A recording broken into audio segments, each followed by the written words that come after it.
Hello, I've got a great video for you today.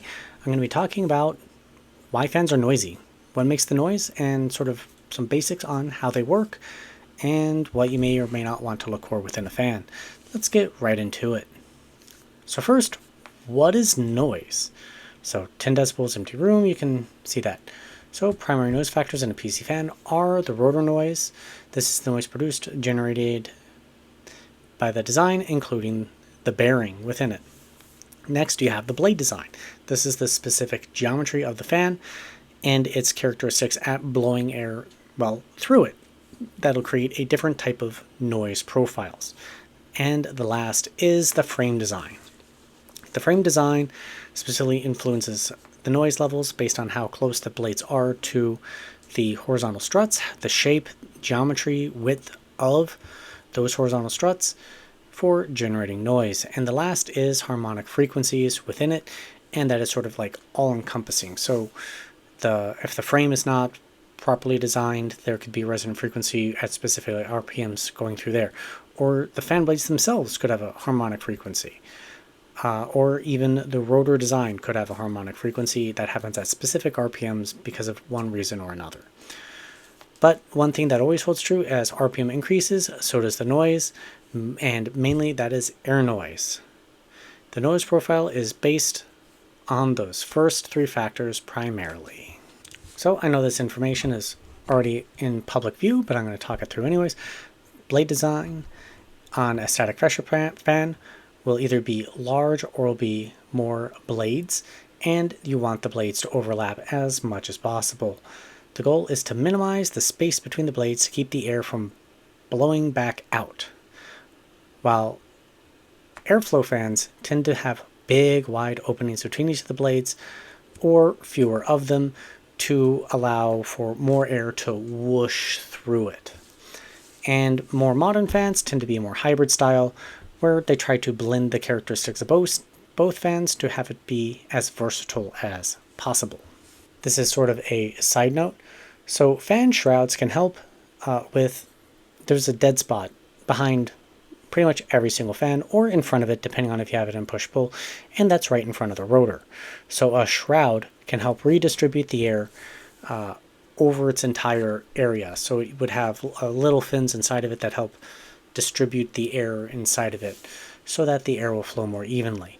But of course, doing so will create have more space. It'll take up more room.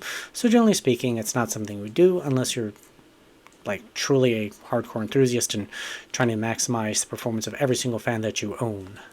Not something I work with every day, but there are a bunch of different bearing types. So we got sleeve bearings, ball bearings, and FDB. So that's fluid dynamic bearings. So sleeve bearings are really simple. It's literally a shaft and it sits into a tube, basically. While a ball bearing, you've got a shaft and you have a couple little ball bearings that sit around that side that help stabilize it. And we got a couple little images here. And then we have axial cooling fan bearings. You got ball bearings and you got sleeve bearings. Sleeve bearings fit into a bunch of different types. Normal sleeve bearings, hydraulic bearings, and I cut that off. I apologize. That is fluid dynamic bearings. So fluid dynamic bearings are a type of sleeve bearing. It is just an advanced sleeve bearing. And then you have two different types of ball bearings, becoming more advanced as we go along. So sleeve bearings are normally used for horizontal applications because when you have them in a vertical orientation, they can cause rubbing on the side and cause unevenness, which will propagate the problem.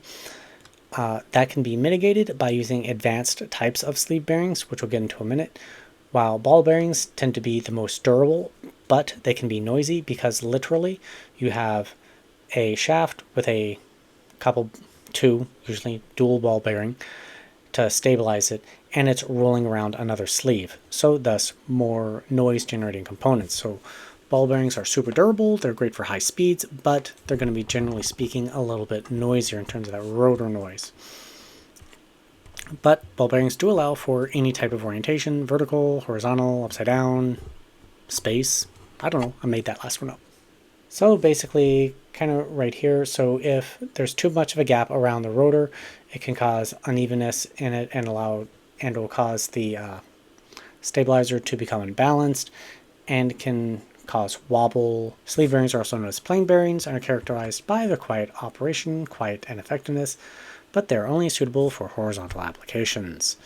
Less noise, 50,000 hours, that's pretty good. And some other pictures that are online about this bearing type. Sleeve bearings also operate on principle, kind of more information, cost effective, horizontal limitations, lifespan, durability concerns, and unusable for high performance or vertical applications. Then we have a ball bearing type, which is an all-arounder, solves the unevenness, wear, and rotor wobble that you see in a sleeve bearing. They can operate in higher temperatures. Again, if you really want to read through everything, but all in all, ball bearings just are they're less rugged because if you drop it, the ball bearings could joggle out of position and reduce their effectiveness, which isn't that good. They tend to be a little bit noisier, and they're more expensive to operate, but they can operate at higher temperatures. So a little bit more basic information. I want to move through it because if you really want to read the text, it's there. You can hit pause. So a little summary. So a sleeve bearing is the quietest, 41,000 hours, cannot take high heat, but has the highest shock resistance. Horizontal use only, lowest temperature ball bearing. It's louder, 55,000 hours for this example in this graph. Higher heat, no shocks. That means do not drop them, or potentially the balls will get loose. Mounting any direction, cost is average. One ball, one sleeve. Loudest. Don't buy that one, I guess. Oh, that was ball bearing. And then dual ball bearing. So in PC fans, where they're going to be doing with the sleeve or dual ball bearing, it's quieter. It's not the quietest. 67,000 hours, high heat, no shock, and the highest cost. So disadvantages going along with that. And then we have fluid bearings. These are what most PC fans use these days that are marketed higher end, basically. They have this little bit of fluid. The shaft is centered inside the fluid. The fluid helps balance it out to prevent that wobble. And then we have magnetic bearings. It does the same thing, but with magnets. The magnets stabilize the shaft, preventing it from rubbing or anything like that. And it has an insane lifespan, significantly higher than the fluid dynamic bearing because there's just less friction. And then this one was kind of cool. It has a HDB hydrodynamic bearing. This was in the Cougar Vortex. It was a fan that I actually owned, and the marketing was kind of funny, or not funny, but cool, which is why I actually ended up buying it. It's the fan blade, the shaft has these grooves and helps stabilize the fluid and makes everything better. And 150,000 hours, it's so much better. Waste heat is low, the cost is high, but it's awesome, it's super quiet, it's the best. It's basically a fluid dynamic bearing with some grooves in it that help distribute the fluid. And I think, yes, this was from Be Quiet rifled bearings, which looks an awful lot like what Cougar was doing. So basically it combines the best of both worlds. It's got a sleeve bearing, but it has these grooves on it with the fluid on the inside that helps distribute the fluid. And it's supposed to be quote-unquote the best. I haven't tested the Shadow Wings or the Pure Wings 2 yet, so I don't have that kind of data. It's got a pretty good lifespan based on what they're finding there, 80,000 hours. Next, what makes a PC fan spin? When electrical current is applied to copper coils, they become magnetically charged and becoming magnets. There are permanent magnets inside the outer part, causing it to rotate. And it rotates based on the number of poles in it. So most fans have a 4-pole motor. That means it has 4 of these little coils. But if you add more coils, you add more cost. So 4 poles are less than 6 poles, which are less than however many poles. Space. There's a space limitation underneath the fan hub. More poles takes up more space, increasing the size of the hub and the space of the magnetic field in the copper part of the fan. The motor is related to the number of poles it has. More loops equals more space. So if you want more poles inside, there would be less space for loops.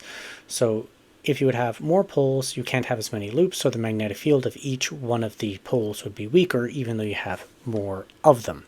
While reviewing the SWA fan, it gave me a rare opportunity to actually take a look at the inside of a standard fan blade. So this one has 4 poles. Now, this design is more or less pretty standard. So imagine if we took away these LED rings, we could have a much larger hub. Right now this hub is being mostly underutilized for the room for the LED lights. So imagine there was no lights, you could make it smaller. So how much space in there are each of the poles taking? Could you fit another one in there? Well, it would be tight. So if you make the hub bigger, you've got more room for more poles, but then you're making less room for your fan blades. So there is an optimization to be held there. Another key aspect that we're taking a look at this fan is basically how it's made. So Fantex is calling this a hydraulic bearing, but we apply a little bit of oil right in there, and then we stick that in. We're going to go over we went over all the definitions, but basically you got the pin and it's being stabilized inside there, and the magnetic fields with the outer ring here stabilize everything within that socket so that there won't be any wobble. Now you do, for this one in particular, you do want to make sure that's fully depressed, otherwise there could be wobble potentially. But you know, that's the way the spin looks, fully socketed. And just in case you question me, it's like I didn't push it in. That's the way it looks, not fully socketed. They look pretty much identical. So, how do fans actually, work? Well, when we run electricity through it, these coils turn into electromagnets, and they create a magnetic field that's causing a spinning action. And it interacts with the permanent magnet, which causes it to rotate and spin. Now, how do you contain the spinning? Well, you need the pin into, this socket, and that holds it in place so that everything stays perfectly aligned, and that's kind of the basics. So I tried creating a little diagram down here, but push, pause, push, pause. And when it's in a 4-pole, so it's rotated, so right here it's pushing. When it rotates to halfway in between, it's paused. So when it's rotated again to this north, south, east, west format, it's pushing again. If you have more poles, then it has more opportunities to push. It has to rotate a smaller amount to get that to activate the push again. This helps to even out the way the fan rotates. So in a lot of my testing, I'll see the RPMs oscillate a little bit. Having more poles would reduce this oscillation, thus evening out the noise of the fan by a little bit. But again, having more poles isn't always the answer, because if you don't have a strong enough magnetic field, the fan may not get to the RPMs you want, even though it'll spin more seamlessly, let's say. And online I read a great analogy about merry-go-round, and I have that text on here if you want to pause and read all about that, because it made sense, and that's why I tried to do this little diagram down there. The last difference comes to torque versus speed. There is a final trade-off when adding more poles. All things being equal, more poles creates more torque, but will achieve a slower RPM, simply because of the strength of the magnetic fields. So you have more opportunities to push, which means you have more of that low end speed. So that would be great in high pressure applications. But to achieve the fan's maximum speed, the magnetic field isn't going to be strong enough to achieve it. So obviously you can have tighter coils and whatnot, really spend a lot of extra money to have the ultimate in number of coils and the strength of the magnetic field, and then your fan is more expensive than one with 4 giant poles that gets you there anyways. I don't know where I was trying to go with that. So you can see that there's less space between each of the poles, and we have more weaker magnets, fewer I already read all this. So this is that oscillation cycle that I was talking about. So having more poles just allows it to have more torque opportunities while it's, you know, kind of going. I found this side of it very interesting. I'm not as much of a bearing person. And that brings us to, I guess, my little summary about PC fans and how they're made and some of the thought processes that go into designing them. My area of expertise is in basically fan design, blade design, aerodynamics. I'm not an expert on bearings. I'm not an expert on magnetism. I am a mechanical engineer, aerospace, specializing. So I have rudimentary knowledge of like these bearings and electromagnetic fields. But I hope that this little overcap of why fans might be noisier than from one type to another, as well as how they work, was interesting to you. As always, I'm trying to improve these videos. I don't know if I'll make this type of thing again. But if you got suggestions on ways to improve something like this, or if you want me to cover a specific topic, I'd be happy to try to put together a content piece on it. Other than that, if you like the idea of the content I'm doing, please think about joining me as a YouTube member or becoming a Patreon, or just hitting that subscribe button. That goes a long way in helping my channel. Either way, thank you very much for watching Computer Tech and More. I hope you have a great day, and I'll see you next time.